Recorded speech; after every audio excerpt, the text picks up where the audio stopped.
냉혹하죠. 오라는 성도들은 안 오고 그냥 코로나만 왔습니다. 그래서 힘들어 뒤질 뻔했는데 하나님이 불쌍히 여겨 주셔서, 그리고 은혜와 복을 많이 베풀어 주셔서 저희 교회는 그 성수동, 요새 이제 젊은이들에게 힙플레이스로 유명한 거기에 있고, 저희는 이제 20대 후반에서 30대 후반이 전체에서 이제 80% 젊은이들이 좀 많이 모인 교회. 그래서 최근에는 한 450명 출석하고 있습니다. 네, 그렇게 사역을 하고 있고, 이렇게 또 젊고 어린 종인데 이렇게 불러주셔서 감사하고, 제가 기도했던 대로 분명히 이 나흘 동안 7번의 그 집회와 예배를 통해서 저는 사실은 이명규라는 설교자가 여러분들에게 어떤 설교를 할 수 있을지에 대해서는 자신이 없습니다. 그러나 제가 믿는 것이 있습니다. 여러분을 부르신 하나님께서 직접 말씀하실 줄로 믿습니다. 그 말씀을 붙들고 이제 봄이 오는데 2026년을 힘차게 살아가는 저 여러분들 되시길 주님의 이름으로 축복합니다. 오늘 저는 이제 너희는 기억하라라는 주제로 오늘로부터 7번을 이제 말씀을 나누게 될 텐데, 저녁에는 우리가 기억해야 될 것들에 대해서 이제 나누게 될 겁니다. 오늘은 그 개요로서 기억이 얼마나 중요한지를 나누게 될 거고요.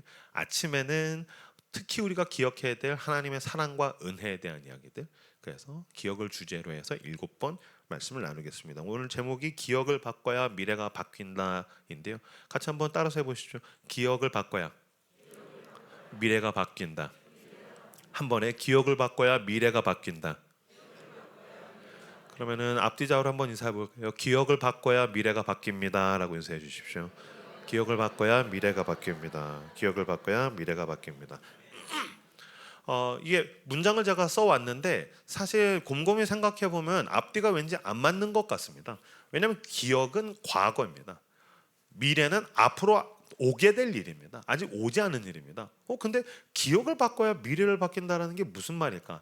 이것이 매우 얼마나 깊은 연관이 있는가?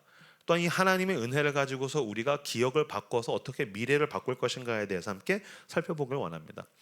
사실 여러분들이 축복해 주시고 환영해 주셔서 제가 이렇게 설교를 시작하지만 저는 엄밀한 면에서 여러분들 한 분 한 분을 모릅니다.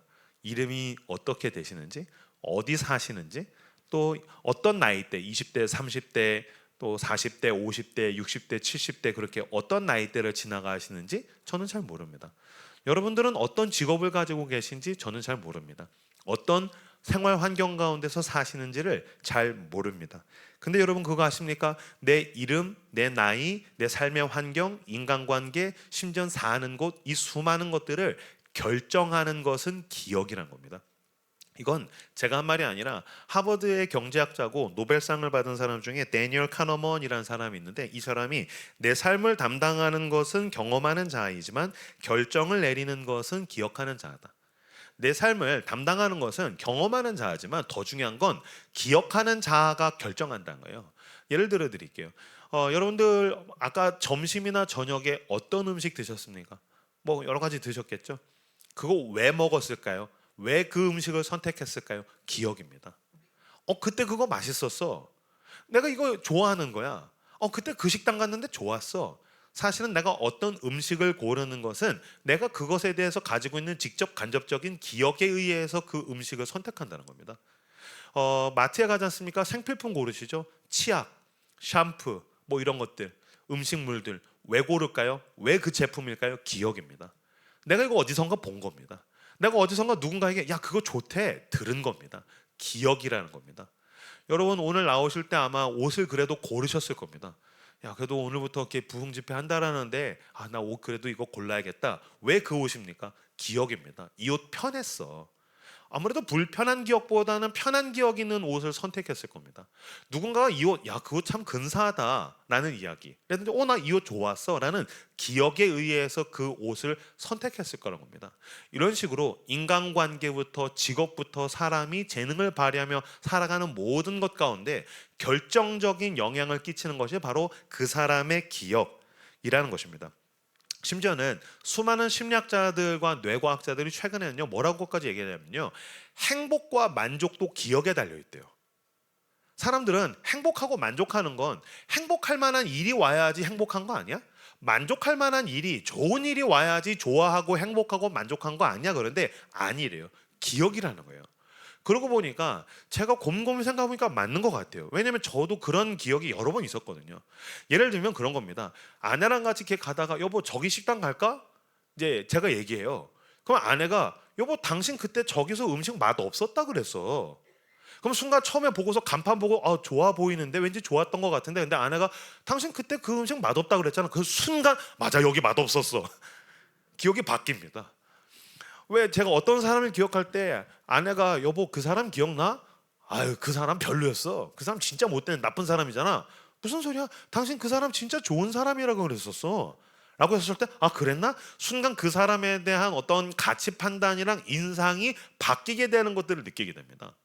그러니까 사실은 행복과 만족도 기억에 달려 있어서 내가 예전에 있었던 어떤 일에 대해서 어떻게 해석하고 기억하는가. 이거 진짜 좋았었어 라고 기억하고 있으면 그걸 좋은 일로 우리는 받아들이게 되고 살아가게 되는 거고, 그거 진짜 별로였어, 그거 진짜 힘들었어 라고 해석해서 저장하고 있으면 여전히 그것은 나를 지금도 힘들게 만드는 일로 나에게 영향을 끼치고 살아간다는 것입니다. 그래서 여러분, 나를 구성하는 것은 나의 기억이라는 것입니다. 그러고 보면 최근에 가장 무서운 질병 중에 하나가 무엇입니까? 치매입니다. 치매가 왜 무섭습니까? 과거를 기억하지 못하기 때문에 무서운 게 아닙니다. 치매에 걸려서 과거를 망각하게 되면 더 이상 그 사람에게 현재와 미래도 캄캄해지기 때문입니다.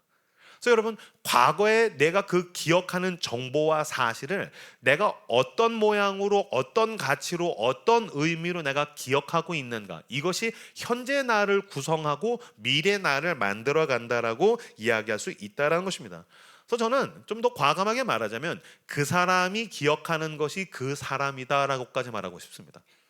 내가 기억하는 것, 당신이 기억하는 것이 당신 자신입니다. 내가 기억하는 것이 바로 나 자신이라는 것입니다. 예를 들면 계속 어떤 상처를 기억하는 사람이 있습니다. 고통을 기억하는 사람이 있습니다. 그럼 그것은 실제로 나에게 일어난 일과 조금 별개라고 볼 수도 있습니다. 만약에 제가 여러분 상암동교회 1년 만에 왔어요. 근데 저를 기억하시는 분들 가운데에서 이따가 집회 마치고, 물론 이제 여러분들 가운데는 그런 분이 한 분도 없으리라고 좀 믿지만, 지나가면서 목사님 1년 만에 만났더니 많이 늙었네요. 1년 만에 만났더니 목사님 살쪘네요. 만약에 이제 그러고 지나가셨어요. 그러면 이제 요새는 이제 마상이라고 해서 마음의 상처 이렇게 나 늙었대. 나 막 살쪘대. 나 그때 멋있었는데 나 별로래. 그럼 그 사람은 한마디 이야기하고 지나간 겁니다. 근데 제가 만약에 숙소에 가서 그 사람이 나한테 살쪘다 그랬어. 그 사람 나한테 별로라 그랬어. 제가 내일 왔는데 그 사람이 나한테 살쪘다 그랬어. 나 늙었다 그랬어. 일주일 지났는데도 내가 늙었다 그랬어. 살쪘다 그랬어. 한 달이 지났는데도 늙었다 그랬어. 살쪘다 그랬어. 그럼 그 사람은 한 번 지나가면서 말한 거고요. 저는 내일도, 일주일 후에도, 한 달 후에도 계속 기억하는 건 납니다. 그 사람 아닙니다. 그래서 최근에 어떤 분이 그런 얘기 하시더라고요. 그 사람이 나를 하루 종일 괴롭혔다고 거짓말하지 말아라. 그 사람은 당신을 5분간 괴롭혔고 하루 종일 당신이 기억한 것이다. 맞는 말이죠. 그 사람이 너는 나를 하루 종일 괴롭혀. 저도 집에서 보면 아내가 애들한테 어떻게 너는 하루 종일 집에서 하루 종일 말을 안 듣니? 그럼 저는 여보 하루 종일 말을 안 듣는 건 아니야. 눈치 없게 괜히 그랬다 저까지 혼날 때가 있습니다. 근데 여러분 주변에서라든지 혹시 여러분이 기억하고 있는 왼수가 있습니까? 근데 정말 그 사람이 날 하루 종일 괴롭혔습니까? 회사에서, 가정에서, 이웃들 가운데에서, 또는 교회에서 나한테 상처 준 사람, 그 사람이 과연 나를 하루 종일 따라다니면서 귀에 대고 24시간을 계속해서 비난하고 힐난하고 나를 고통 줬습니까? 그렇지 않습니다. 지나가면서 한마디 한 것입니다. 내가 하루 종일 기억한 것입니다. 그렇다면 그 사람이 나를 힘들게 한 것입니까? 그렇지 않습니다. 내가 나를 힘들게 하는 것입니다. 결국에 나를 힘들게 만드는 건 언제나 나 자신이라는 것을 우리는 알 필요가 있습니다. 제가 어떤 목사님 설교를 들었는데 너무 좋은 인사이트였어요. 그 목사님이 좀 나이가 있으신 목사님이신데, 그리고 좀 말을 거칠게 하시는 분이시기도 하세요. 그 목사님이 이렇게 얘기하신 거예요. 그렇게 목사가 설교 1년에 50번 넘게 해도 설교 기억도 하나도 못하고, 그렇게 성경 읽어라 성경 암송해라 그래도 그렇게 말 안 듣고, 누가 지나가면서 상처 주는 말 한마디 하면 그걸 1년 내내 암송하고 다닌다는 거예요. 제가 그 말 들으면서 무릎을 쳤어요. 진짜 그렇다. 그렇게 설교해도 설교 기억 아무도 못하거든요. 그렇게 성경 읽어라도 성경 암송하라고 해도 성경 암송 안 합니다. 근데 누가 나한테 지나가면서 쓱 한마디 하면 그건 1년 내내 암송하는 거예요. 그 인간이 나한테 이렇게 말했어. 그 사람이 나한테 이렇게 말했어. 계속 그거 암송하는 것입니다. 그럼 지금 누가 나에게 상처 주는 것입니까? 그 사람이 나에게 준 건 아닙니다. 내가 내 기억으로 내 스스로를 힘들게 하고 있다는 것입니다. 이런 기억을 자학적 기억이라고 이야기할 수 있을 것입니다. 따라서 해주십시오. 자학적 기억. 한 번 더. 자학적 기억. 기억으로 나를 아프게 한다는 거예요. 기억으로 나를 고통스럽게 만든다는 것입니다. 그러면서 여러분, 예수 그리스도의 십자가의 구원은 무엇입니까? 여러분, 예수 그리스도는 이 땅에 오셔서 십자가에서 죽으심으로 말미암아 우리를 죄와 죽음의 사슬에서 끊으셨습니다. 그래서 여러분, 예수 그리스도는 우리를 완전히 자유케 하셨고 그리스도는 우리를 해방하셨습니다. 할렐루야. 근데 여러분, 예수 그리스도께서 우리에게 주신 자유란 어떤 것까지 적용할 수 있을까요? 그 과거의 기억으로부터의 자유입니다. 주님께서 당신을 내가 지은 죄를 기억하지 않으십니다. 놀랍지 않습니까? 저는 회개할 때마다 주님이 저의 죄를, 내가 누군가에게 상처 준 거라든지 제 죄를 기억하지 않으신다라는 것. 고린도후서 5장 17절 말씀, 누구든지 그리스도 안에 있으면 새로운 피조물이라 이전 것은 지나갔으니 보라 새 것이 되었도다. 주님께서 뭘 보라고 하십니까? 과거를 봐라. 너 상처 준 그 인간 또 봐라. 또 기억해라. 너 그때 상처 당하던 그 순간 계속 봐라. 계속 기억해라. 아니요, 봐라. 새 것. 넌 이제 예수 그리스도 안에서, 넌 이제 내 안에서 완전한 새 것이다. 형규야, 봐라. 넌 새 것이 되었도다. 그럼 우리는 그 새 것을 봐야 됩니다. 그래서 저는 주님께 기도할 때마다, 회개할 때마다 너무너무 감사합니다. 왜냐하면 주님이 저의 과거의 죄와 더러움을 기억하지 않으신다는 게 너무너무 감사합니다. 보니까 예수님이, 하나님이 우리 어머니 같았으면 큰일 날 뻔했어요. 왜냐면 우리 엄마는 다 기억하더라고요. 우리 엄마는 다 기억해요. 제가 만약에 예수님께 나가서 이렇게 회개할 때, 대부분 여러분 회개할 때 이렇게 비슷한 죄 또 회개하지 않습니까? 그럼 제가 주님 용서해 주세요. 그럼 우리 엄마 같이 다 기억하고 있으면, 아니야, 넌 지난주에도 그랬어. 넌 지난달에도 그랬어. 주님 용서해 주세요. 넌 작년에도 그랬어. 너 고3 때 봐봐. 너 고3 때 엄마 죽을 뻔했어. 너 힘들었어. 그러다 쭉 올라가다가 보면은 결국에는 창세 전으로 올라가요. 네가 애비를 닮아서 그래. 하면서 막 그때부터 지금까지 그냥 쭉 기억하시는 거예요. 근데 여러분, 회개할 때 하나님이 그 내가 과거에 지었던 죄 기억하십니까? 그렇지 않습니다. 이건 얼마나 놀랍습니까? 여러분, 모든 것, 온 이명규가 태어나서 창조된 것뿐만 아니라 온 지구가 창조되고 온 우주가 창조된 그때로부터 지금까지 모든 걸 알고 계신 분은 한 분, 여호와 하나님밖에 없습니다. 모든 걸 전지전능 다 알고 계신 분이, 우리가 그리스도의 이름으로 예수 그리스도의 십자가의 보혈을 붙들고 회개하면 그것을 기억하지 않으시기로 작정하셨다는 것입니다. 난 기억하지 않겠다. 넌 새 것이다. 내가 내 아들 예수 그리스도를 너에게 주었으니 그 넌 보혈의 은혜로 너는 자유케 됐다. 쇄골한다. 그러면 여러분, 우리의 정체성은 무엇입니까? 자학적 기억이 정체성이 아니라 예수 그리스도의 십자가의 보혈, 나를 완전히 새롭게 하는 이 십자가의 보혈을 정체성으로 붙드는 저 여러분들 되시기를 주님의 이름으로 축복합니다.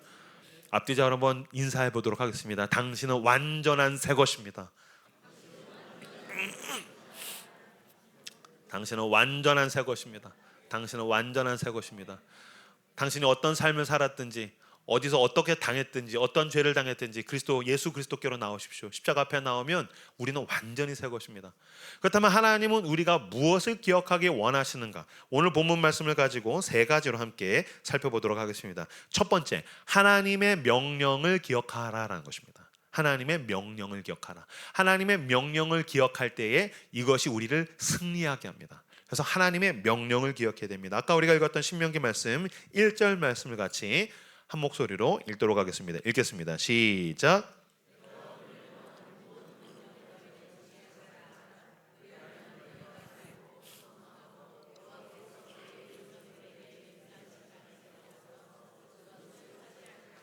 아멘. 1절에서는요, 하나님, 우리가 뭘 기억하면 되겠습니까? 그랬더니 하나님께서 내가 오늘 명하는 모든 명령을 지켜 행해라. 모든 명령을 지켜 행해라. 이게 그냥 쭉 읽고 넘어가긴 좋은데, 한번 작정하고 내가 믿음대로 말씀대로 살자고 생각하고 묵상하고 쭉 보시면요, 이거 되게 힘든 말씀입니다. 왜냐하면 내가 너에게 한 모든 명령을 지켜 행해래요. 좀 좋아하는 거, 마음에 드는 거, 요거 위로가 되는 거, 내 마음에 이렇게 탁 와닿고 이렇게 달달한 거, 그런 거 그거부터 한번 지켜보자라고 하지 않으시고 모든 걸 지켜 행해라라고 이야기하십니다. 그러면 어떻게 사람이 다 지킵니까? 어떻게 인간이 모든 걸 다 지킵니까? 그러면 아니 다 지키라고요? 하나님 말씀하신 걸, 이 성경이 엄청 두꺼운데 66권인데 이거 모든 걸 다 지키라고요? 그럼 여기에서 우리가 느끼게 되는 감정은 뭐냐면 하나님 너무하시네. 솔직히 말씀드리면요, 하나님은 내 삶을 너무 강압적으로 통제하려고 하는 것 같아. 하나님은 일종의 약간 폭군 같다는 느낌을 우리는 먼저 받을 수도 있습니다.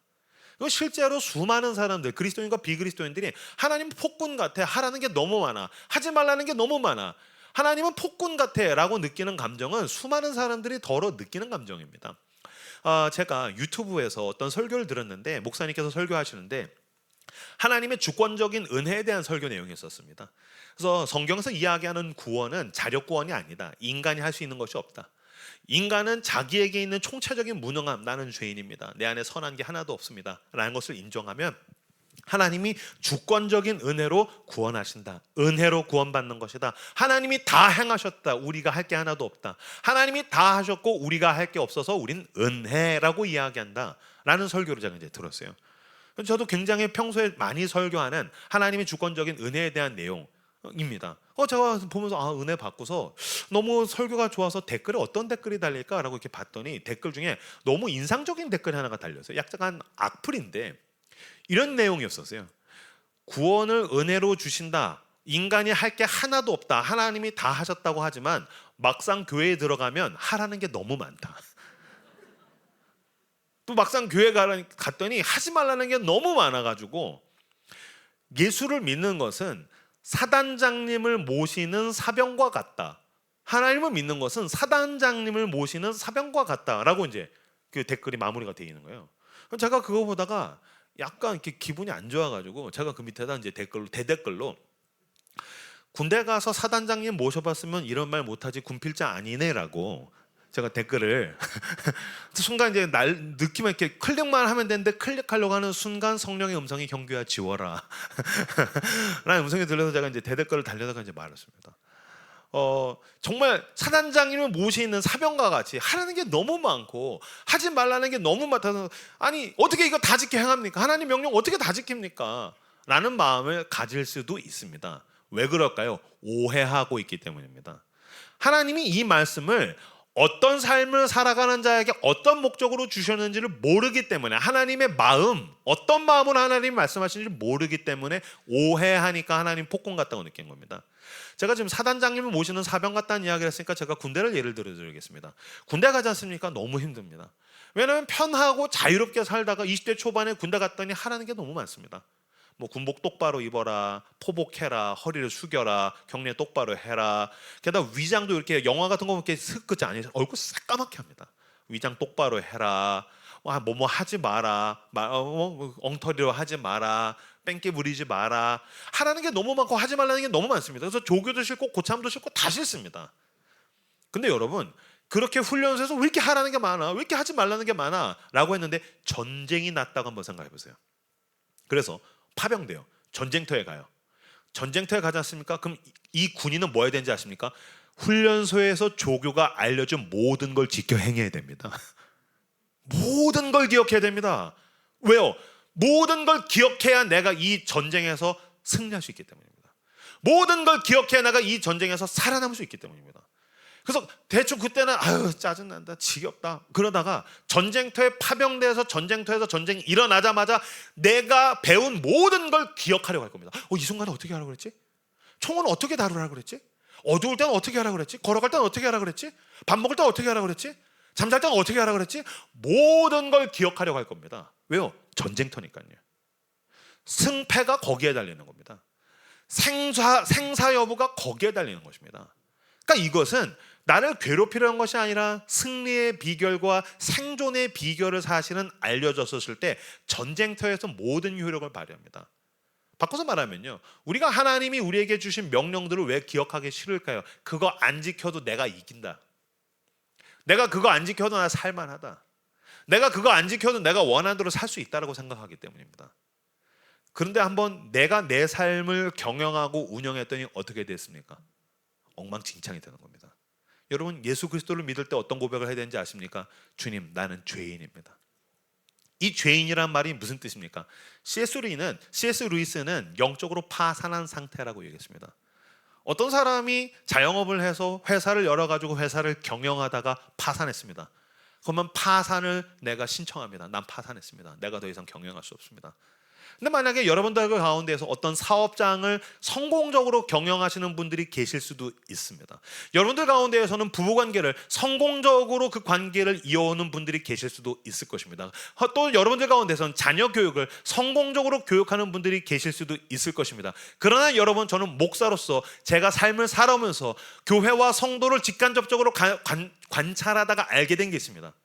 사업이 됐든지 직업이 됐든지 인간관계가 됐든지 부부가 됐든지 자녀가 됐든지 그 사람은 어디선가 심각한 구멍이 뚫려 있다는 겁니다. 무슨 뜻입니까? 나는 내 힘으로 내 삶을 경영할 수 없습니다. 게다가 여러분, 우리에겐 죽음이 있습니다. 심판이 있습니다.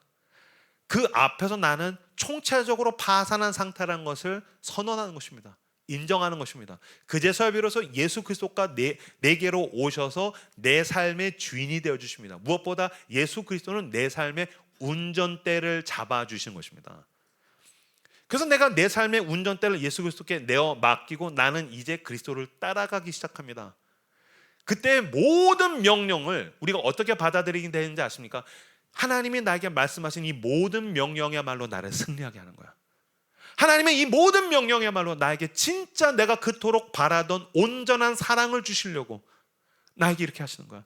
내가 세상 가운데서 승리하고 성공하고 살아남게 하시려고, 무엇보다 나에게 얼마나 놀라운 사랑하시는지를 알려주시려고 주님이 나에게 말씀하시는 거야. 그러면 그 성령의 은혜와 감동 가운데서 모든 명령을 지키고 싶어지기 시작하더라는 겁니다. 성경 구절 하나 더 읽도록 하겠습니다. 마태복음 28장 18절에서 20절 말씀 같이 화면을 보고 읽도록 하겠습니다. 읽겠습니다. 시작.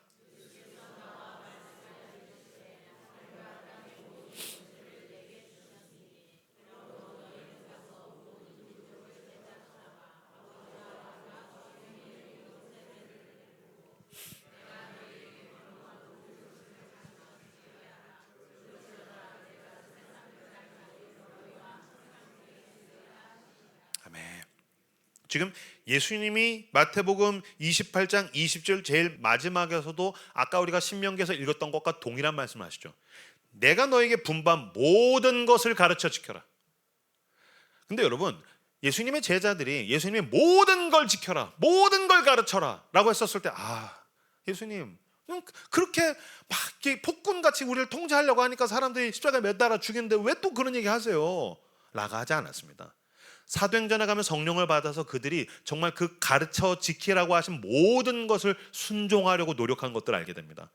그럼 원래 제자들이 그랬습니까? 그렇지 않았습니다. 제자들이 예수님께서 겟세마네 동산에서 기도할 때 기도해라 다 자빠져 자고 있었습니다. 예수님이 나 십자가에서 죽는다 3번 예고하셨는데 십자가에서 매달릴 때 다 도망갔습니다. 그런데 어떻게 갑자기 변화돼서 모든 말씀을 지키고 순종하고 싶어지게 된 걸까요? 십자가의 죽음과 부활을 본 것입니다. 십자가의 죽음과 부활이란 무슨 뜻입니까? 예수 그리스도께서 십자가에서 죽으셨다가 죄와 사망의 권세를 이기시고 부활하셨습니다. 죄와 사망의 권세를 이겼다는 건 모든 것들로부터 승리하셨다는 것입니다. 할렐루야. 제자들이 본 것입니다. 가장 크고 놀라운 승리가 예수께 있구나. 그러니 나는 그 승리의 말씀을 추구하겠다. 그리고 그 부활하신 주님께서 찾아오셔서 얼마나 사랑하신지를 알려주셨습니다. 그래서 도망간 베드로를 찾아오셔서 네가 나를 사랑하느냐? 그렇구나. 내가 그토록 세상에서 찾아 헤매던 사랑이 하나님께 있구나. 내가 그토록 찾아 헤매던 그 사랑, 난 그렇게 사람들에게 인정받고 싶어서, 직장에서 인정받고 싶어서, 남편한테 아내한테 인정받고 싶어서, 부모한테 인정받고 싶어서, 주변한테 인정받고 싶어서 쇼핑을 하고 돈을 모으고 계속해서 날 드러내려고 해도 나는 채워지지 않는 영적인 허기가 있었는데 진정한 사랑이 하나님께 있구나. 그 사랑이 예수께 있고 그 승리가 예수께 있다는 것을 알게 되었을 때 비로소 주님, 그 승리와 사랑이 여기 있으니 나는 모든 걸 지켜 행하길 원합니다. 여러분, 저는 수많은 거짓된 복음을 들려주는 가짜 신들을 요새 꽤 많이 봅니다. 여러분들도 꽤 많이 보셨을 것입니다. 근데 여러분 그거 아십니까? 우리는 수많은 거짓된 신의 거짓 복음에 굉장히 귀가 솔깃해집니다. 유튜브에 들어가 보십시오. 투자의 신이 들려주는 부동산의 복음이 있습니다. 여기에 땅을 살지어다. 이것이 너를 자유케 하리라. 아 그래, 여기에 땅을 사야 된대. 3년 안에 5억을 만드는 법을 알려주마. 그러면 거짓된 신이 나에게 들려주는 그 복음에 우리는 다 지켜 행하려고 합니다. 예, 내가 그렇게 하겠나이다. 나에게 그 돈을 주십시오. 즐거움의 신, 쾌락의 신이 가져다주는 예능의 복음들, 뷰티의 신이 들려주는 뷰티의 복음들, 수많은 거짓된 복음이 유튜브와 SNS에 난무합니다. 근데 이게 조금의 돈을 더 가져다주고 나를 좀 더 행복하게 만들어주고 더 맛있는 걸 먹을 수 있고 더 즐거움을 줄 수 있다고 하면 우리는 다 순종하기를 원합니다. 근데 여러분, 성경은 진정한 신 중의 신이신 하나님의 복음입니다. 여기에 승리가 있습니다. 여기에 사랑이 있습니다. 여기에 영원한 삶이 있습니다. 하나님의 말씀을 기억하는 저 여러분들 되시기를 주님의 이름으로 축복합니다. 저는 24살에 회심했습니다. 아마 이 집회 가운데 제가 회심한 이야기들을 또 여러 번 하게 될 수도 있을 것 같은데, 저는 회심하기 전에는 진짜 10계명이 너무너무 싫었어요. 10계명은 정말 너무너무 싫었어요. 10계명을 보면은 야, 하나님은 진짜 막 인간을 통제하려고 하고 하지 말라는 것도 많고 막 너무 10계명이 싫었는데, 제가 24살에 예수 그리스도를 인격적으로 만났습니다. 그리고 하나님의 성령께서 제게 내주하셔서 저와 동행하시고 저에게 늘 감화와 감동을 주시고 저를 인도하시기 시작했어요. 어느 순간인가 성령의 감동 가운데서 성경을 읽고 있는데 그 10계명 본문에서 남의 것을 탐내지 마라, 그 한 줄입니다. 아주 심플합니다. 남의 것을 탐내지 마라. 그럼 옛날 같았으면 제 생각으로 읽으면 그래, 뭐 도둑질 하지 말라는 거, 이 도덕적이고 윤리적인 거 이야기하는 그런 중동의 신이겠지, 이렇게 생각했을 텐데, 내 안에 성령이 계시고 내가 예수 그리스도 십자가의 복음을 받아들였고 하나님이 너무너무 좋은 상태에서 남의 것을 탐내지 마라는 한 줄을 읽었는데 제 속에 주석이 달리는 것 같은 거예요. 하나님의 성령께서 그 쉐마 가운데서 저한테 이렇게 말씀하신 것 같은 거예요. 남의 것을 탐내지 마라. 형규야, 너에게 필요한 모든 것을 내가 다 공급한단다. 너가 평소에는 네 힘으로 네 돈으로 살아가는 것 같지만 내가 은혜로 모든 걸 너에게 주어서 오늘도 살 수 있는 거란다. 그러다 무엇보다도 나는 너가 가장 더럽고 추악한 죄인이 되었을 때, 우리가 아직 죄인 되었을 때 그리스도께서 우리를 위하여 죽으심으로 우리에 대한 하나님의 사랑을 확증하셨습니다. 할렐루야. 너가 가장 더럽고 추악했었을 때 내가 내 아들도 아끼지 않고 주었건을 내가 어떻게 너한테 모든 걸 주지 않겠니? 필요한 게 있으면 나에게 구하거라. 다 주마. 그러나 형규야, 너에게 허락되지 않은 건 내가 다 뜻이 있는 거란다. 내가 너에게 허용하지 않고 내가 너에게 주지 않은 것 욕심내고 네가 움켜쥐면 그때부터 너는 재앙과 함정에 빠지게 될 거야. 그럼 여러분, 남의 것을 탐내지 말라는 이 한 줄은 얼마나 놀라운 하나님의 사랑에 담겨 있는 것입니까? 성령의 사람은 그것을 읽어내는 것입니다. 아, 하나님 날 사랑하셔서 말씀하신 거구나. 이 전쟁 같은 삶 가운데에서 마귀가 우는 사자와 같이 두루다니면서 삼킬 자를 찾기 때문에 주님께서 나를 지키기 위해서 하나님의 말씀을 주셨구나. 이 말씀을 기억해서 지켜 행하는 여러분들 되시길 주님의 이름으로 축복합니다. 두 번째로 넘어가겠습니다. 무엇을 기억해야 됩니까? 하나님이 행하신 일들을 기억해야 된다는 것입니다. 첫 번째는 하나님의 명령을 기억해야 되고, 두 번째로는 하나님이 행하신 일들을 기억하는 것입니다. 따라서 해주십시오. 하나님이 행하신 일들을 기억하라. 하나님께서 행하신 일, 내 삶 가운데에서 또는 하나님께서 온 세상과 우주 가운데서 하나님이 행하신 일들을 기억하라고 오늘 그 신명기 말씀을 우리에게 요구하고 있습니다. 2절 말씀을 같이 한 목소리로 읽도록 하겠습니다. 읽겠습니다. 시작. 내 하나님 여호와께서 이 40년 동안에 내게 광야길을 걷게 하신 것을 기억하라. 이는 너를 낮추시며 너를 시험하사 내 마음이 어떠한지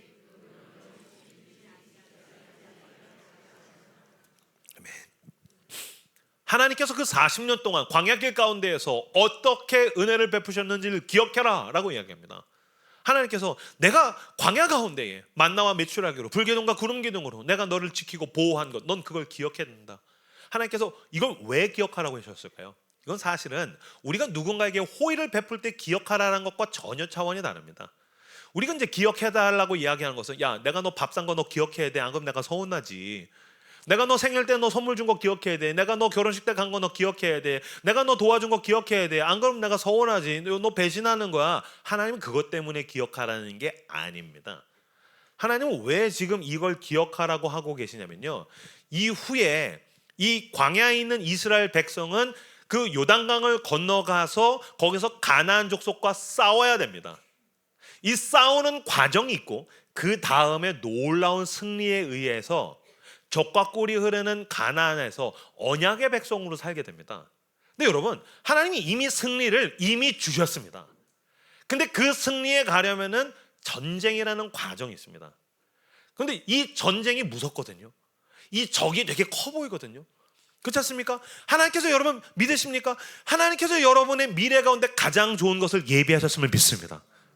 그건 이미 예수 그리스도께서 십자가에서 죽으심으로 말미암아 우리에게 약속하신 건데, 그것을 가려면 요단강을 건너가야 되고 전쟁을 해야 됩니다. 그러다 보니까 마치 전쟁이 내 손에 달려있는 것 같은 느낌을 받게 됩니다. 마치 내가 잘 싸워야, 이건 내가 못 싸우면 질 것 같은 느낌을 받게 됩니다. 그럼 뭐 합니까? 걱정합니다. 불안합니다.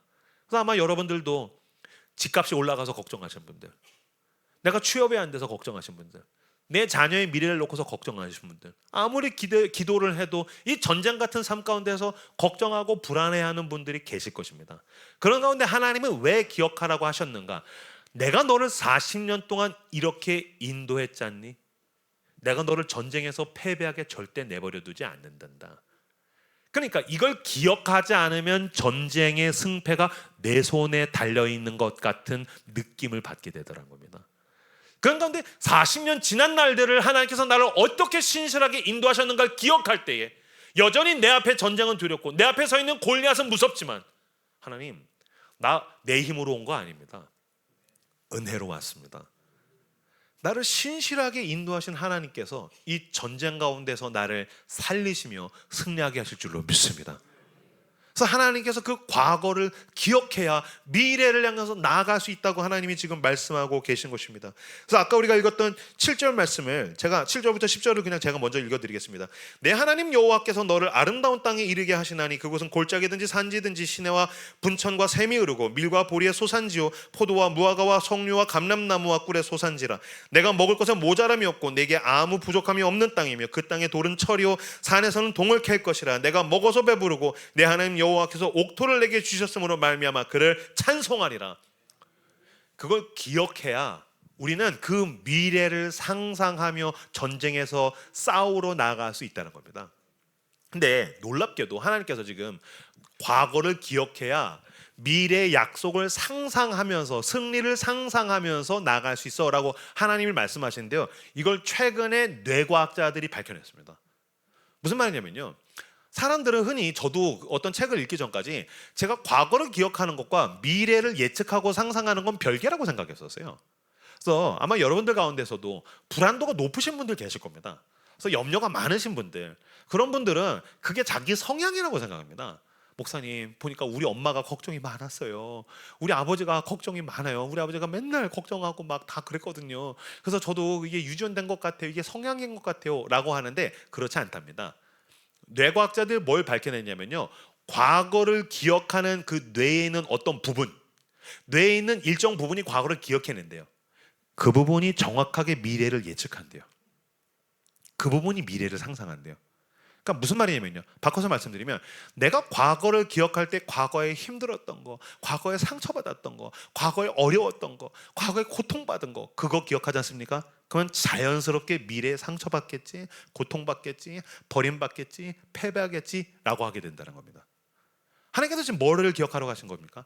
그 고통 가운데 내가 너를 건져내고, 그 굶주림 가운데 내가 너에게 공급하고, 내가 너를 불 가운데 지날 때 지키며, 내가 너를 물 가운데서 내가 너를 덮어서 내가 너와 함께 했잖니. 고통만 기억하는 것이 아니라, 여러분 이스라엘 백성도 마찬가지입니다. 그 광야에서 40년간 얼마나 고통받았겠습니까? 근데 하나님이 그것만이 전부는 아니었잖느냐. 내가 너를 신실하게 40년을 은혜로 인도한 것을 기억해라. 그걸 기억해야, 그치, 전쟁이 있을지라도 하나님은 나를 승리하게 하실 거야 상상합니다. 은혜를 기억할 때 내 미래의 은혜가 넘칠 줄로 믿습니다. 내가 하나님의 그 은혜들을 기억하며 감격하는 것입니다. 여러분, 하나님의 성령이 우리 가운데서 어떤 일을 행하십니까? 그 하나님의 성령은 내가 그 고통 가운데서 주님이 나와 어떻게 동행하셨는지를 기억하게 하셔서 나로 하여금 감격하게 합니다. 예, 주님 은혜입니다. 주님, 내가 은혜로 왔습니다. 할렐루야. 찬양하고 놀라워하고. 지금 이 사람은 은혜를 기억하며 찬양하고 감격하고 놀라워하는 가운데 뭘 하는지 아십니까? 미래를 설레어하는 것입니다. 미래를 기대하고 있습니다. 예, 주님, 나의 미래에 얼마나 두렵고 어려운 일이 오든지 간에 나를 지금까지 은혜로 인도하신 분께서 승리하게 하실 줄로 믿습니다. 그래서 하나님께서 은혜를 기억하라고 우리에게 지금 요구하고 계시더라는 것입니다. 팀 켈러라는 목사님이 있습니다. 지금은 소천하셨는데 미국 뉴욕에서 활발하게 사역을 하시다가 하나님 품에 안겼습니다. 저도 팀 켈러를 너무너무 좋아해서 그분의 책을 탐독했는데, 팀 켈러가 우리나라에 소개되면서 우리나라로부터 이렇게 막 시작된 어떤 움직임 같은 것들이 있는데, 그 중에 하나는 뭐냐면 수많은 사람들이 종교와 복음을 구분하기 시작했다는 것입니다. 종교와 복음을 구분하기 시작했다는 거예요. 그럼 목사님, 종교와 복음을 어떻게 구분할 수 있을까요? 가장 간단한 방법은 누가 행한 일을 기억하는가, 누구의 행동, 누구의 행위, 누가 행한 일을 기억하는가를 보면 이게 종교인가 복음인가를 알 수 있습니다. 종교가 생기는 프로세스는, 종교가 생기는 과정은 다 다음과 같습니다. 인간이 원하는 게 있습니다. 뭐 소원하는 것, 뭐 예를 들면은 뭐 여기 이제 청년들은 취업하는 거, 결혼하는 거, 또는 이제 자녀를 두신 분들은 내 자녀가 취업하거나 내 자녀가 결혼하는 거, 내 집을 마련하는 거, 내가 건강해지는 것, 내가 소원하는 것이 있습니다. 반대로 말하면 내가 피하고 싶은 고통이 있습니다. 내가 해결하고 싶은 문제가 있습니다. 근데 이 내가 원하는 영역이 내 힘으로 얻을 수 있을 것 같지 않은 거예요. 그러니까 신을 만드는 거죠. 신을 만들어 놓고 신에다가 내가 헌금을 하고, 신에게 내가 헌신을 하고, 신에게 내가 충성을 하는 겁니다. 이거 왜 하는 겁니까? 그러니 나에게 원하는 것을 주십시오. 그래서 여러분, 종교는 인간의 행동에 액센트가 찍혀 있습니다. 내가 예배하고, 내가 헌금하고, 내가 헌신하고, 내가 봉사하고, 내가 선교하고. 왜요? 내가 이걸 얻고 싶어서 내가 행동하는 거니까요.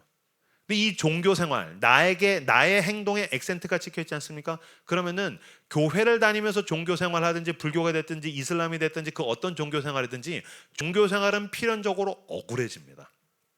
왜 억울해질까요? 신은 인간의 시나리오대로 움직일 생각이 없기 때문입니다. 그래서 고통이 오지 않습니까? 배신감이 듭니다. 왜요? 내가 이걸 피하려고 그렇게 교회에서 헌신을 했는데 나한테 이렇게 하신다고? 지금 그 사람은 뭐 기억하는 겁니까? 내가 신에게 서비스한 걸 기억하고 있는 겁니다. 내가 헌신하고, 내가 헌금하고, 내가 봉사하고, 내가 했는데. 나의 행동에 액센트가 찍혀 있는 건 종교 생활입니다. 복음은 다릅니다. 복음은 전혀 다릅니다. 예수 그리스도의 십자가의 복음이 우리에게 알려져 주는 것은 무엇입니까? 하나님이 행하신 일에 액센트가 찍혀 있는 것입니다. 여러분, 성경을 쭉 읽으실 때 인간을 중심으로 읽는 것이 아니라 하나님을 중심으로 읽어보십시오. 인간은 죄 짓습니다. 인간은 배신합니다. 인간은 하나님을 외면합니다. 인간은 방황합니다. 인간은 또다시 배신합니다. 그러다가 힘들어 죽을 것 같을 때 또 살려달라고 그랬다 또다시 배신하고 거역합니다. 근데 하나님은 참으십니다. 하나님은 용서하십니다. 하나님은 인내하십니다. 하나님은 또 사랑하십니다. 하나님은 말씀하십니다. 그것으로도 모자라서 하나님은 그 아들을 보내시고, 그 아들, 거룩하신 하나님의 아들 예수 그리스도는 그 모든 것을 우리에게 내어주셨습니다. 할렐루야. 여러분, 복음은 하나님이 나를 위해 행하신 일을 기억하는 것입니다. 복음은 하나님이 행하신 일을 주목하는 것입니다. 복음은 하나님이 행하신 일을 내 마음에 가득히 채우는 것입니다. 그래서 여러분, 복음에 대해서 반응하면서 내가 뭐 하기 시작합니까? 예배하는 겁니다. 복음에 반응하면서 내가 헌금합니다. 복음에 반응하면서 내가 내 삶을 드리기 원해서 봉사하고 선교하고 전도합니다. 아니, 어떻게 당신은 그렇게 놀라운 봉사와 선교와 헌금과 전도를 할 수 있습니까? 그때 우리는 나에게 액센트가 있습니까? 그렇지 않습니다. 하나님께 액센트를 찍고 하나님이 나에게 놀라운 은혜를 주셨습니다. 하나님이 행하신 일에 액센트가 찍혀 있는 것, 이것이 바로 복음. 그래서 우리가 하고 있는 모든 신앙생활은 그 은혜에 대한, 하나님이 행하신 일에 대한 반응, 리스폰스에 불과하다라는 것입니다. 이것을 기억할 때 우리는 미래를 향해서 선언할 수 있습니다. 하나님이 지금까지 은혜로 행하셨으므로 내가 오늘 당하는 일들과 내가 미래에 당할 일들에 대해서도 그분은 신실하게 나에게 좋은 일들을 행하실 줄로 믿습니다. 그래서 여러분, 복음의 사람은 담대합니다. 여러분, 복음의 사람은 늘 감격합니다. 복음의 사람은 그 무엇에도 빼앗기지 않는 그 기쁨을 내 마음에 품고 있는 것입니다. 왜요? 예수 그리스도는 어제나 오늘이나 동일하시기 때문이십니다. 고린도서 1장 8절에서 10절 말씀을 같이 한번 화면을 보고 읽도록 하겠습니다. 읽겠습니다. 시작.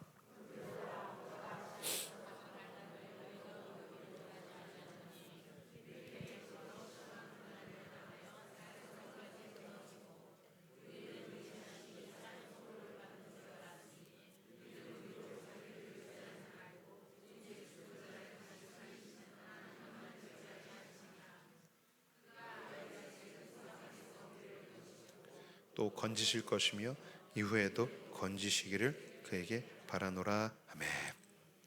고린도서 1장 8절에 보시면요, 형제들아 우리가 아시아에서 당한 환난을 너희가 모르기를 원하지 아니하노니 힘에게 없도록 심한 고난을 당하여 살 소망까지 끊어지고. 바울은 여러분 엄청난 사람이었습니다. 그는 웬만한 고생과 헌신을 고통스럽다고 느끼지 않을 정도였었습니다. 그는 거의 막 철인에 가까운 사람, 어떻게 이런 정도의 고난을 다 지나갈 수가 있지? 라는 사람입니다. 근데 뭐라고 합니까? 아시아에서 내가 환난을 당했는데 심한 고난을 당해서 살 소망이 끊어지고 너무너무 힘들어서 현재에 내가 이거 살겠나? 현재 아무 소망이 없었던 거예요. 뭐 어떤 정도의 이런 고통을 얘기할 수 있을까요? 저희 교회도 보면은 이렇게 어떤 질병에 투병을 해서 이렇게 막 너무 고통받는 분들, 그러면 이게 병세가 너무 심하면 정말 살 소망이 끊어지는 것 같은 느낌. 이게 채무도 빚이 한두 푼이 아니라 너무 큰 빚을 당하면 살 소망이 끊어진 것 같은 느낌. 그러니까 진짜 너무 극심한 고난이 오면, 현재가 너무 고통스러우면 살 소망이 끊어지는 것 같은 고통을 우리도 겪을 수 있지 않습니까? 그러면은 뭐 어떤 감정이 또 연이어서 오냐면요, 뭐라고 나오냐면 9절에서 보면요, 우리 자신이 사형 선고를 받은 줄 알았으니, 현재가 너무 고통스러우니까 미래가 안 보였다는 거예요. 이거 사형 선고 받았다, 죽음이 오고 있다. 그러니까 미래를 봤을 때 희망이 오고 있다, 미래를 봤을 때 기쁨이 오고 있다가 아니라 미래 사형, 죽음이 오고 있다. 나 사형 선고 받았다. 현재 살 소망이 없고 미래도 죽었다. 난 끝났다. 소망도 끊어졌고 사형 선고를 받았다. 그러면 그렇게 망해야 되는 거 아닙니까? 내동댕이, 자기의 삶을 내동댕이 치고 완전히 그냥 절망적으로 살아가야 되는 거 아닙니까? 근데 그 이후에 사도 바울이 어떻게 합니까? 복음을 기억하기 시작합니다. 보십시오. 제가 9절부터 쭉 읽어드리겠습니다. 우리는 우리 자신이 사형 선고를 받은 줄 알았으니, 여기로부터 이는 우리로 자기를 의지하지 말고 오직 죽은 자를 다시 살리시는 하나님만 의지하게 하심이라. 죽은 자를 살리시는 하나님, 복음이죠. 이게 무엇입니까? 여러분, 바울은 원래 예수 믿는 자들을 핍박하는 가장 원수였습니다. 근데 죽은 자, 우리를 위해서 죄 없이 죽으신 하나님의 아들 예수 그리스도, 그를 살리셔서 그 하나님께서 나를 구원하셨다. 그 예수 그리스도께서 다메섹에서 내가 예수를 만나서 내가 구원을 받았다. 바울은 현재 살 소망이 끊어지고 미래 사형 선고를 받은 것 같은 그 시점에서 복음을 기억합니다. 그리고 내가 옛날에 예수님 만났던 죽은 자, 죽은 바울을 살리셨던 다메섹에서에 대한 기억을 떠올립니다. 그치, 그때 주님이 나 만나 주셨지. 그때 주님 하나님께서 그 아들을 살리셨고, 그 예수 그리스도께서 나를 찾아오셔서 나를 살리셨고, 주님께서 나를 이 복음을 전하는 일에 부르셨고, 주님이 나를 이런저런 고통과 아픔과 어려움 가운데서 나를 건지시고 인도하시고 여기까지 은혜로 이끄셨지. 이것을 바울이 기억해내기 시작합니다. 그리고 나서 놀랍게도 이렇게 선언합니다. 10절 말씀을 다시 한번 같이 10절을 큰 목소리로 읽도록 하겠습니다. 읽겠습니다. 시작. 이같이 큰 사망에서 우리를 건지셨고 또 건지실 것이며 이후에도 건지시기를 그에게 바라노라. 아멘. 현재 살 소망이 끊어졌고요, 미래에 사형 선고가 오는 것 같아요. 근데 바울이 과거에 대해서 복음을 기억합니다. 죽은 자를 살리신 하나님. 그치, 내 전쟁이 내 손에 달려있는 게 아니지. 하나님을 의지합니다. 주님께서 나를 그때 구원하셔서 인도하셔서 은혜로 왔어. 그랬더니 그 은혜가 마음에 가득히 채워지니까, 복음의 은혜가 가득히 채워지니까 뭐라고 선언합니까? 이같이 큰 사망에서 과거에 우리를 건지셨고 현재 건지실 것이며 미래에 건지시기를 그에게 기대하고 바라노라. 여러분, 만약에 제가 이번 주에 집회를 끝나고 집에 돌아갔는데, 또는 내일 제 아내가 전화가 와서 제 아내를 만났는데 제 아내가 얼굴이 잿빛이 돼서 여보 큰일 났어. 큰일 났어. 도저히 우리가 해결할 수 없는 큰 고통이 왔어. 만약에 저희 교회, 제가 교회 갔는데 저희 목사님들이 저한테 와서 목사님 교회가 큰일 났습니다. 우리 교회에 이렇게 심각한 문제가 터졌습니다. 어떻게 합니까?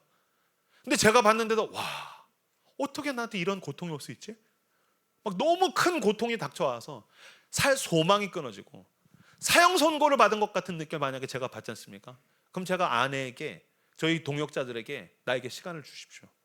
여보 나에게 시간을 줘. 내가 기도해 볼게. 그리고 저는 금식을 하든지 일주일을 열심히 기도할 것입니다.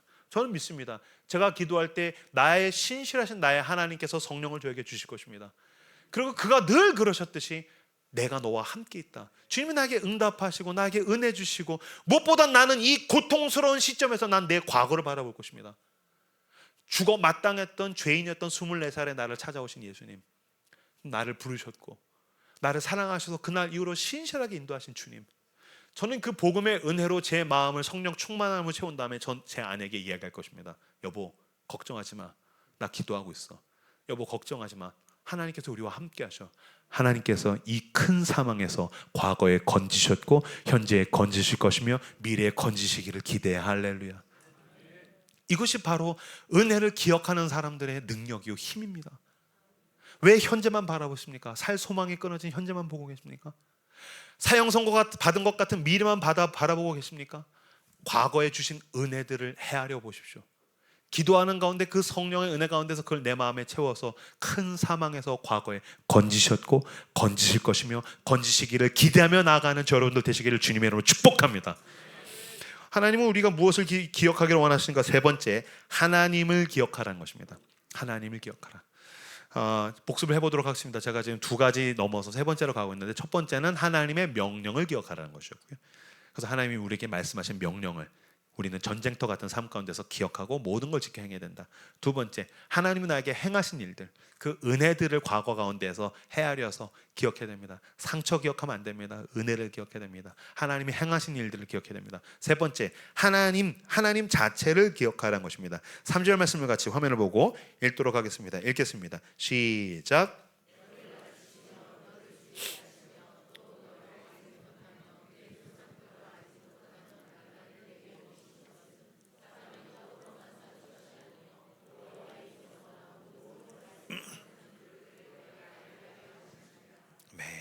하나님께서 우리에게 은혜를 베푸신 것은 하나님으로 산다. 그러니 하나님 자체를 기억해야 된다. 하나님 그분을 기억해야 된다라고 지금 이야기하고 있는 것입니다. 그러니까 제가 두 번째에서 하나님이 행하신 일을 기억하십시오. 이것이 what, 어떤 것, how, 어떻게 라고 한다면, 세 번째 하나님을 기억하라는 것은 who, 그가 어떤 분이신가. 여러분, 하나님이 왜 나에게 복 주십니까? 하나님이 왜 나에게 어떤 놀라운 은혜들을 베푸십니까? 왜 필요한 것들을 공급하십니까? 하나님 왜 나 사랑하십니까? 우리를 자녀로 대하시기 때문입니다.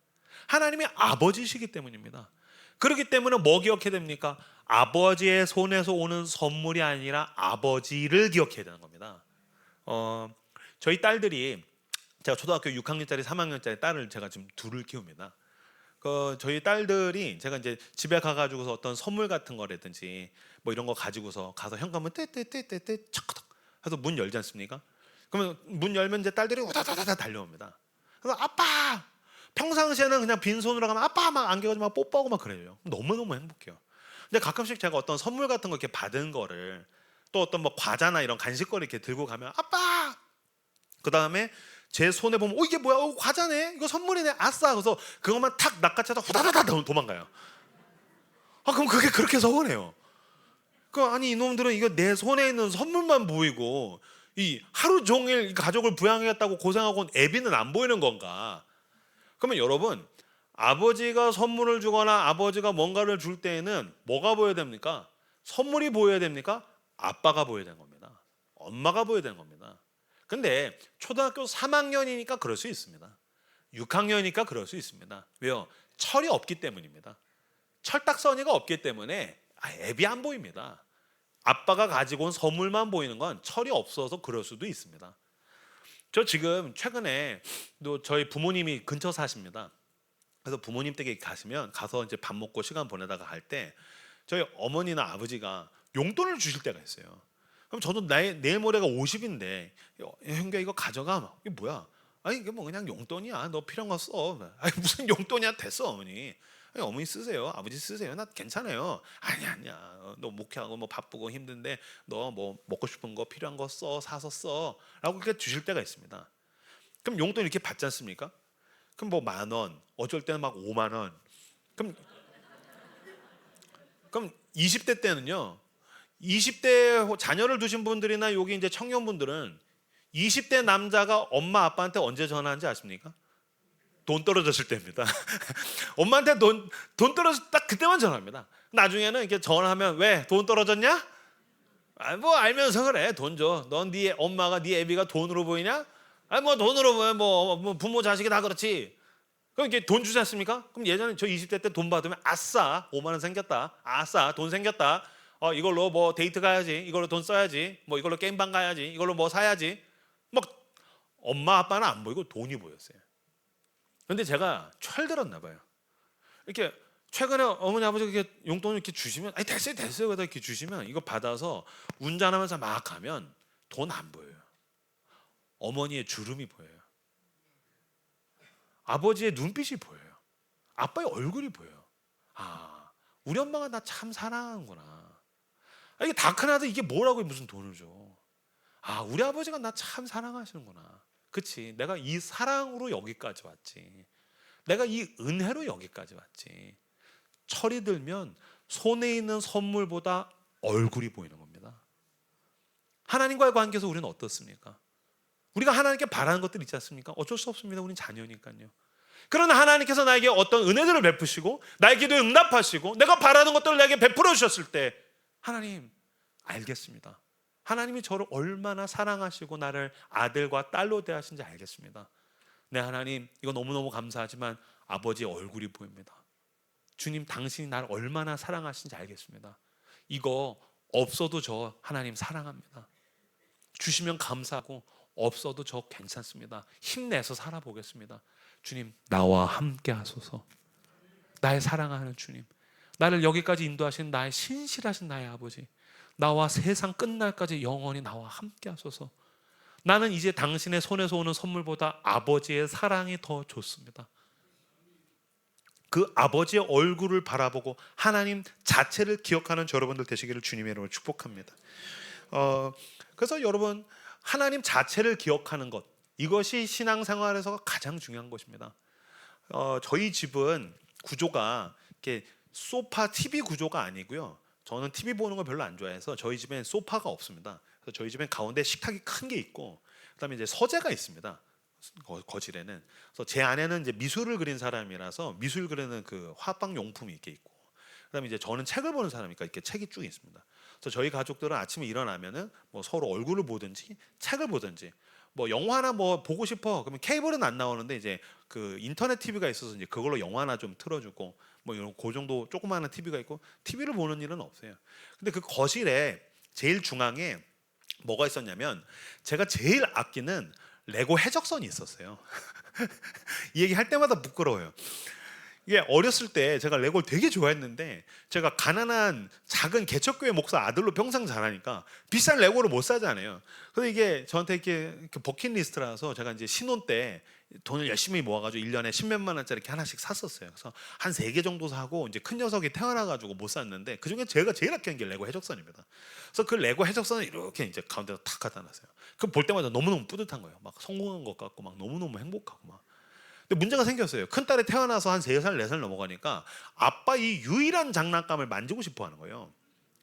그래서 막 아빠 저거 갖고 놀게 해줘, 안 돼. 나 저거 갖고 놀래, 안 돼. 만지게 해줘, 안 돼. 손만 댈게, 안 돼. 나중에 막 사제를 타고 올라가서 막 끌어내리고 막 아빠 날 안 사랑하는 것 같아. 아니야, 사랑하지만 저건 안 돼. 막 계속 실갱이를 하다가 어느 순간인가 아니 이상한 거예요.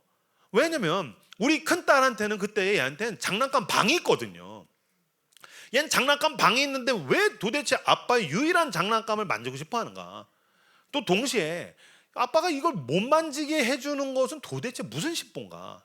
제가 저의 심리와 우리 딸의 관계를 이렇게 생각하다가 이게 이런 거구나. 제가 성경 구절 하나 읽어드리도록 하겠습니다. 창세기 2장 16절 17절입니다.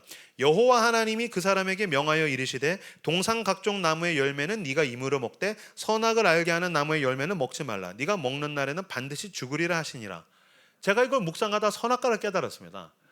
무슨 말이냐면 이런 겁니다. 아빠가 그 큰 딸에게 명하여 이르되 네 장난감 방에 있는 모든 장난감은 네가 임으로 만지되 거실 중앙에 있는 해적선은 만지지 마라. 네가 만지는 날에는 반드시 죽으리라. 이게 선악과구나. 물론 우리 딸이 그 해적선 집어 던진다고 제가 우리 딸을 집어 던지진 않겠죠. 근데 얘가 만질 수 없는 금기된 그 레고 해적선, 아빠의 장난감이 거실 중앙에 제일 잘 보이는 데 있는 까닭이 무엇인가?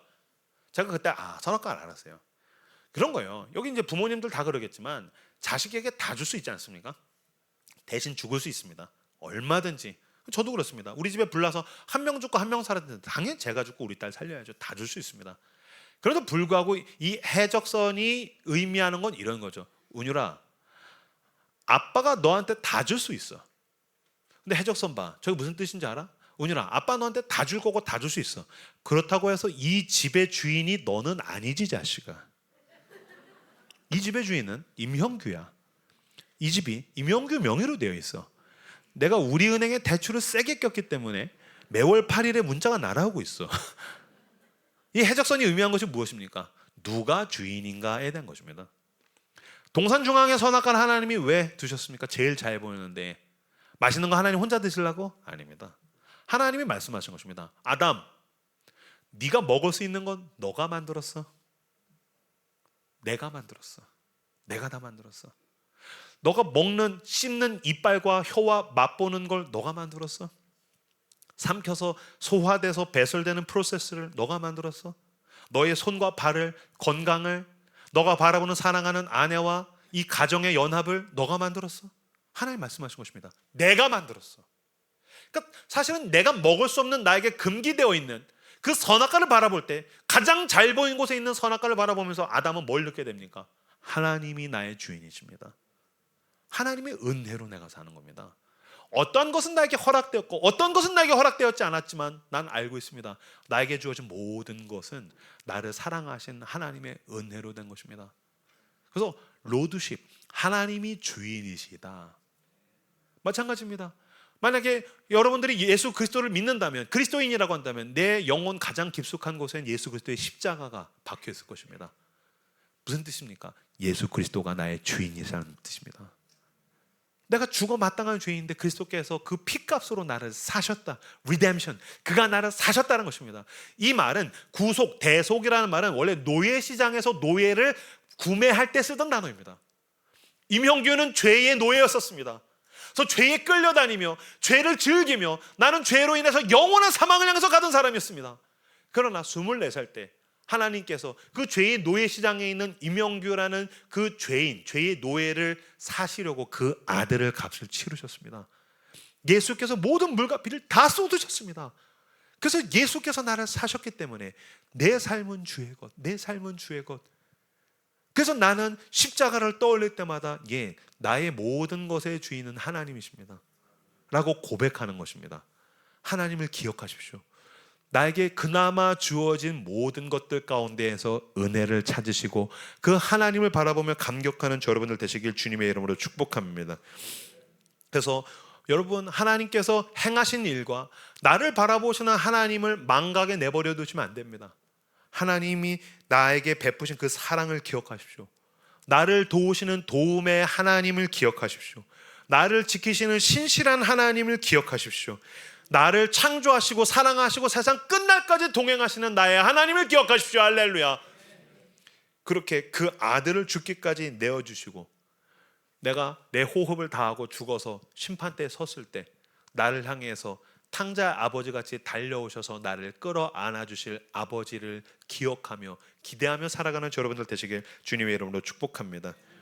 신명기 6장 4절에서 9절 말씀, 신명기 6장 4절에서 9절 같이 화면을 보고 한 목소리로 읽도록 하겠습니다. 읽겠습니다. 시작.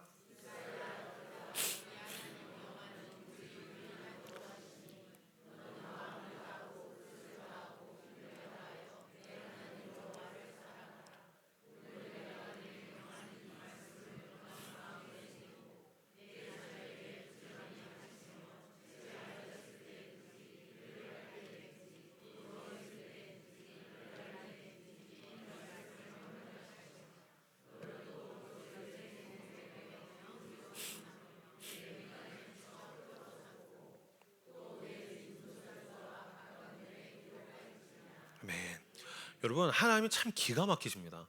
왜냐하면 하나님께서 이스라엘아 들으라, 우리 하나님 여호와는 오직 유일한 여호와시니 너는 마음을 다하고 뜻을 다하고 힘을 다하여 내 하나님 여호와를 사랑해라. 마음을 다하고 뜻을 다하고 내 모든 걸 다해서 하나님을 사랑해라. 예, 알겠습니다. 하나님 사랑하겠습니다. 근데 하나님이 아니 잠깐 더 구체적으로 디테일하게 내게 얘기해 주마. 6절부터 뭐라고 하시냐면요, 오늘 내가 너에게 명하는 이 말씀을 너는 마음에 새기고 그뿐만 아니라 7절부터 내 자녀에게 부지런히 가르치며, 부지런히 가르친다는 것은 집에 앉았을 때든지 길을 갈 때든지 누워있을 때든지 일어날 때든지 이 말씀을 강론할 것이며 세뇌하라는 것입니다. 자녀를 기르는 분들, 키우는 분들께 묻겠습니다. 공부해야지 성공한다고 세뇌시키고 있습니까? 아니면 하나님의 말씀을 세뇌시키기 원하십니까?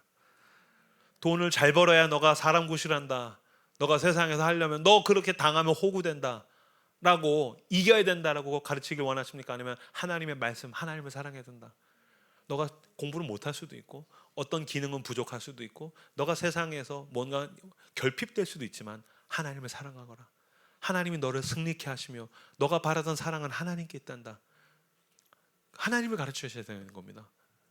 계속해서 가르칠 뿐만이 아니라 8절 보십시오. 너는 또 그것을 네 손목에 메어 기호로 삼으며 내 미간에 붙여 표로 삼고 또 내 집 문설주와 바깥 문에 기록할지니라.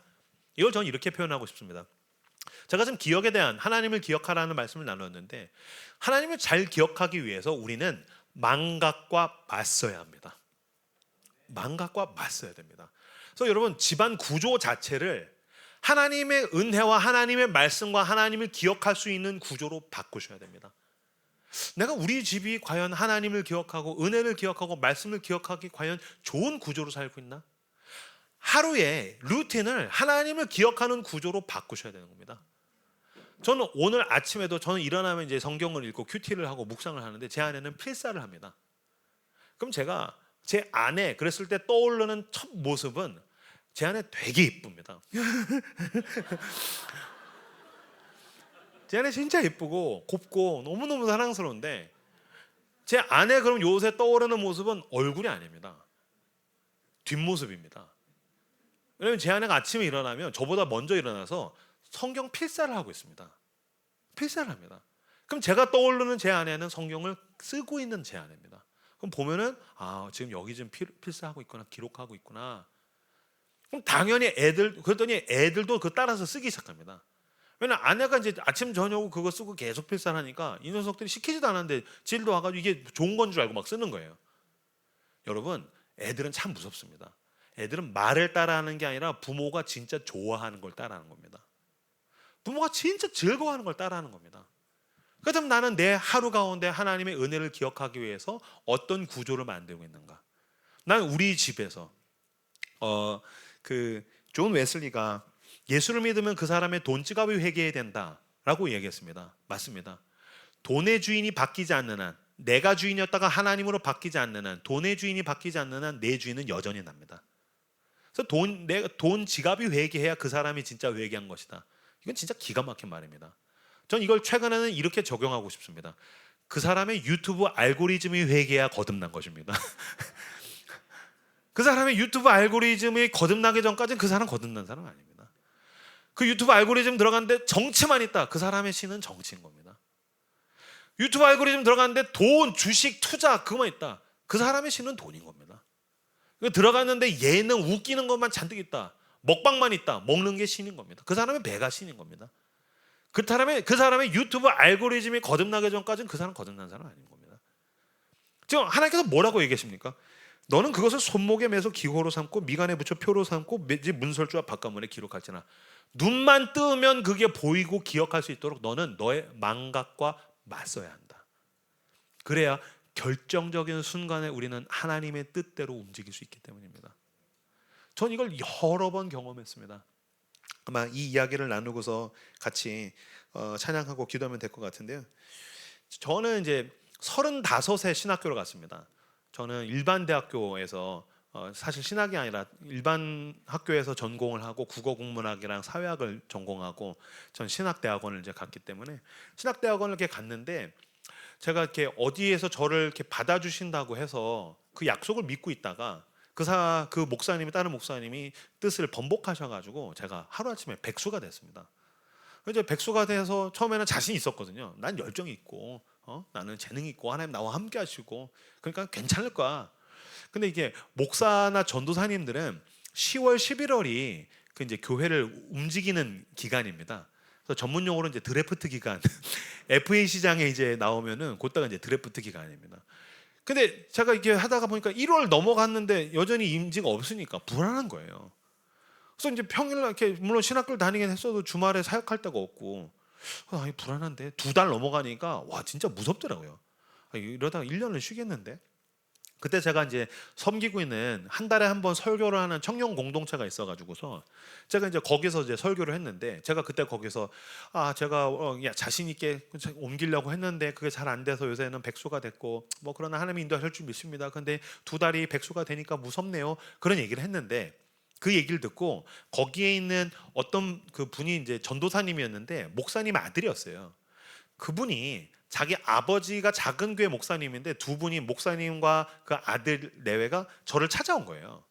저를 찾아와서 인천 지역에서 작은 교회 3개 교회가 모였대요. 그래서 청년이 한 10명 정도 되는데요. 작은 교회 3개 모여서 청년 10명이니까 되게 작은 교회죠. 그 모여가지고서 청년부 사역을 하고 싶은데 청년부 사역자가 없다는 거예요. 그래서 우린 준비가 됐으니까 그때 제가 전도사인데 이명규 전도사님 사역 열정적으로 하시고 청소년 청년 사역 열심히 하시니까 와서 이거 연합 사역 해주시면 어떻게 했냐고. 제가 처음에 바로 거절했어요. 안 될 것 같다고. 왜냐면 솔직히 안 될 것 같다고 뭐 기도해 볼게요라고 나오고 안 될 것 같아요라고 했던 건 솔직히 얘기하면 좀 부끄러운데 이거 가면 월급을 못 받을 것 같은 거예요. 이거 가면 월급에는 나오겠나. 작은 교회 3개 모여서 청년 10명인데 이거 뭐 차비도 안 나올 것 같은데 이거 안 되겠는데.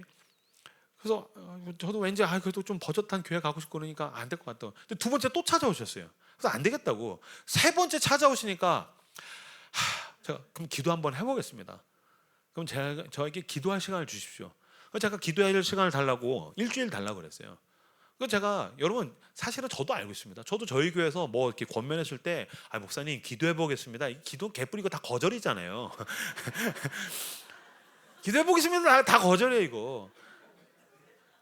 저도 기도해 보겠습니다. 열심히 기도 안 합니다. 대충 합니다. 아니죠 하나님. 아니 그거 아니죠. 저 아닌 것 같아요. 그래서 이미 뜻을 정해놓고 한 거예요. 그래서 아니죠. 그래서 계속 그러고 있는데 제가 주중에 수요일인가 목요일인가 어머니 댁에 이제 갔어요. 그때 이제 다른 동네에서 살다가 저희 부모님 댁에 이렇게 가가지고서 이제 제 아내는 외출해서 친구를 만난다 그래서 가고 저는 이제 부모님이랑 같이 밥 먹으러 가서 집에서 엄마가 해준 집밥 먹고 어머니 이렇게 무릎 베고서 엄마 나 귀 파줘. 그래서 이제 어머니가 이제 귀를 막 파고 있는 거예요. 귀를 막 파고 있는데 그때 무슨 기독교 방송 이렇게 틀어놓고 있었는데 어떤 선교사님이 나오셨는데 진짜 오지에서 너무너무 고생을 하시는 거예요. 진짜 막 어떻게 저런 고생을 막 그런 고생을 막 하는 거예요. 그래서 어머니가 아이고 저 선교사님 진짜 고생하시네. 아이고 저 진짜 고생하시네. 근데 어떻게 저 선교사님 얼굴이 저렇게 해같이 빛난다니. 아이고 하나님의 은혜가 있는가 막 그런 얘기를 하는 거예요. 은혜는 무슨 얼굴이 궁상 맞구만. 제가 못 먹어 저거 궁상 맞는데 무슨 빛나 그냥 얼굴이 다크서클 있구만. 아니야 영기야 얼굴이 해같이 빛나잖아. 그러더니 저희 어머니가 봐봐 저 선교사님 봐. 그래서 저희 어머니 레파토리가 뭐냐면요.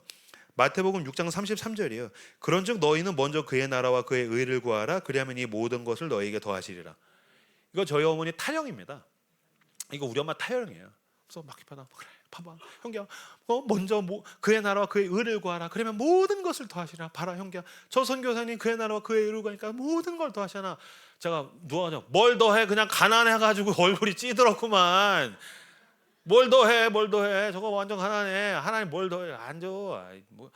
저희 어머니 사모님이고 저희 아버지 작은 교회 목사니까 우리 집 가정 환경 평생 뻔했거든요. 아버지 봐 가난해가지고서 이게 뭐야 개뿔이 무슨 뭐 하나님이 목사 선교사 맨날 가난해 맨날 찌질해 그지 같아. 하나님 왜 이렇게 우리 부려먹는 거야. 아니야 형규야 먼저 그의 나라를 구해라. 그의 의를 구해라. 그러면 하나님 모든 걸 더 하신단다. 됐어 엄마 귀나 잘 파. 막 파는데 그러면서 계속 형규야. 그래서 저희 어머니가 뭐라고 하셨냐면요. 그 선교사님 보면서 봐봐 저 선교사님 봐 하나님 다 채우시잖아. 그래서 우리 엄마가 이렇게 얘기했어요. 형규야 주의 종은 굶어 죽지 않아. 형규야 주의 종은 굶어 죽지 않아. 뭘 죽진 않지 완전 굶는 모양이야. 저 얼굴 봐 완전 굶어. 아니야 형규야, 굶어 죽지 않아. 뭘 아니, 굶으면 저렇게 굶으면 죽는 거야. 아니야 형규야, 주의 종은 굶어 죽지 않아. 순교하는 거야. 같은 거잖아. 굶어 죽으면 순교지. 같은 거 무슨 막 그런 말 하고 앉았어. 맞아. 귀 아파. 형규야, 주의 종은 굶지 않아. 주님이 다 채우신단다. 우리 집 그래도 하나님이 다 은혜로 인도하셨고, 두 아들 다 대학 갔고, 두 아들 다 신학교 갔고, 엄마 아빠는 바랄 게 없어. 먼저 그의 나라와 그의 의를 구하면 하나님이 다 채우신단다. 아유 타령, 아리랑이네 아리랑. 아 됐어 그만 좀 해.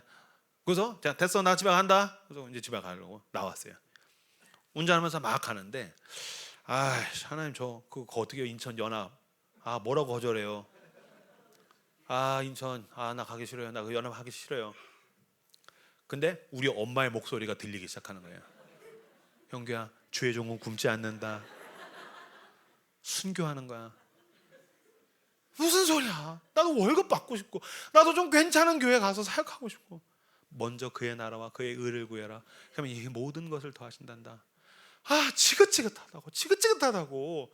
형규야, 먼저 그의 나라를 구해라, 의를 구해라, 모든 걸 너한테 더하신단다.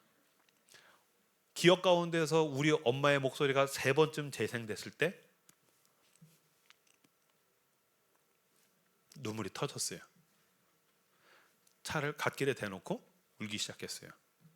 예, 주님, 제가 당신이 날 부르셨을 때 순교하는 자리까지도 내가 간다고 했는데 주님, 내가 이걸 왜 두려워하겠습니까?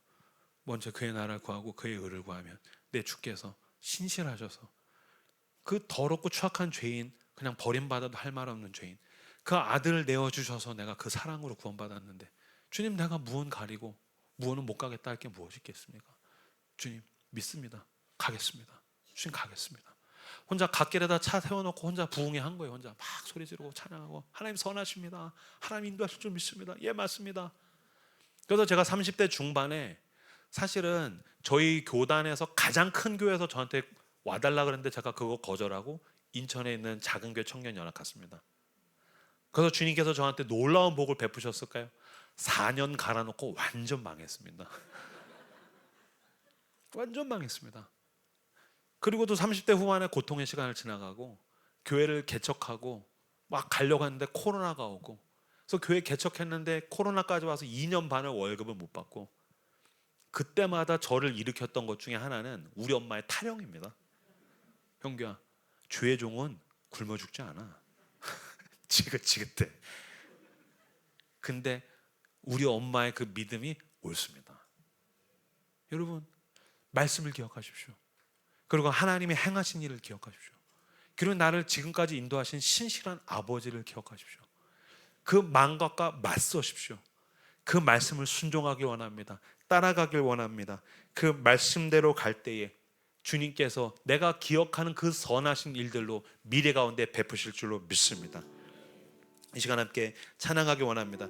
내가 누려왔던 모든 것들이, 내가 지났던 모든 시간이, 내가 걸어왔던 모든 순간이 당연한 것 아니라 은혜였소. 주님, 내가 이 은혜들을 기억하며 은혜를 베풀어 주실 미래를 상상하며 나아가는 내가 되게 해달라는 마음으로 함께 찬양하겠습니다. 내가 누려왔던 모든 것들이,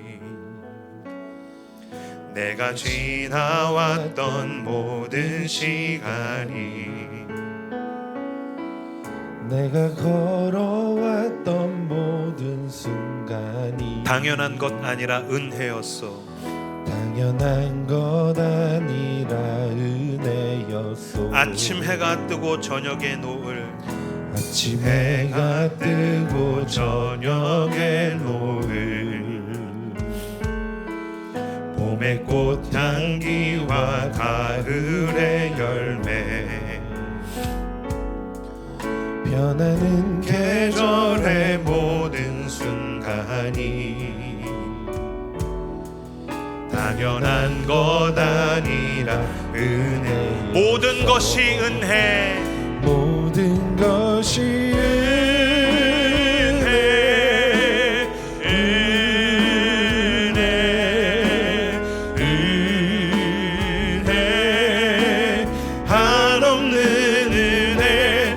내 삶에 당연한 것 하나도 없었던 것을 것이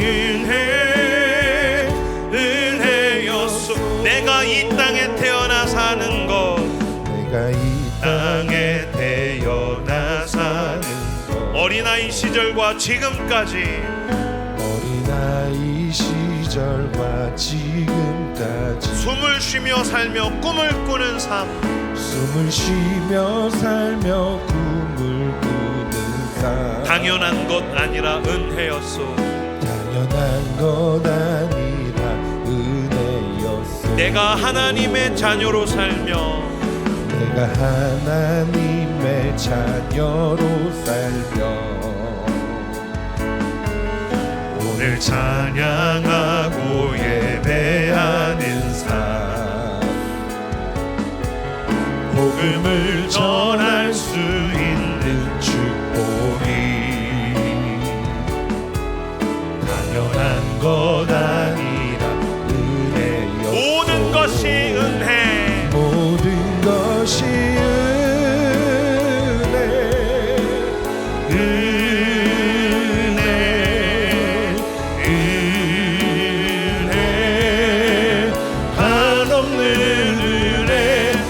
삶에 당연한 것 하나도 없었던 것을 모든 것이 은혜. 마지막으로 고백합시다. 모든 것이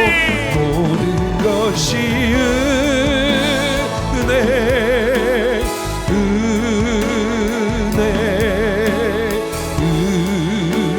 은혜, 한없는 은혜. 내 삶에 당연한 것 하나도 없었던 것을 모든 것이 은혜였소. 이 시간 두 손을 높이 들고 하나님 앞에 기도하며 나아가길 원합니다. 나는 여전히 자신 없습니다. 내 힘, 내 능력, 내 인간관계, 그러나 내게 자신감이 있습니다. 하나님이 나를 신실하게 인도하셨음을 믿습니다. 그 은혜들을 기억하기를 원합니다. 이 큰 상황에서 건지셨고 건지실 것이며 건지시기를 기다려 나가기를 원합니다. 주여 은혜를 기억하게 하여 주시옵소서. 은혜를 붙들고 미래를 향해 걸어가게 하여 주시옵소서. 함께 주여 한번 크게 부르짖으며 말씀을 붙들고 기도하길 원합니다. 주여.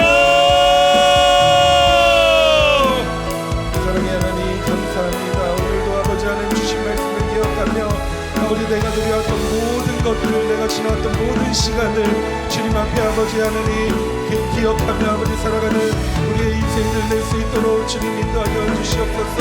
아버지 주님의 아버지 거룩하신 이 땅에 아버지 하나님 그 은혜와 그 사랑이 아버지 하나님 충만하게 아버지 임할 아버지 믿습니다. 오 주님의 그 은혜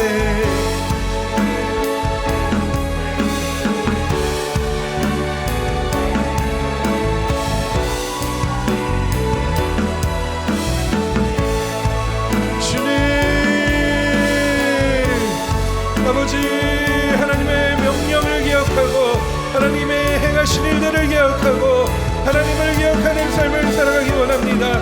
하나님이 우리와 함께 하심을 믿고 아버지 그 믿음 안에 아버지 우리가 뿌리를 내리게 하셔서 진리의 말씀 안에 아버지가 하는 우리의 심령들 낼 수 있도록 주여 붙잡아 주시고 인도하여 주시옵소서. 거룩하신 하나님, 우리 안에 아버지 하나님, 복음의 아버지 하나님, 그 은혜가 우리의 삶을 이끌어가게 하시고 하나님 우리가 생활하는 살아가는 모든 일상 가운데 하나님의 은혜로 말미암아 더욱더 아버지 하나님과 동행하는 삶을 살아가는 성도들 될 수 있도록 주여 붙잡아 주시고 아버지 인도하여 주시옵소서. 모든 것이 주님의 은혜인 아버지 믿습니다. 모든 것이 주님이 아버지 우리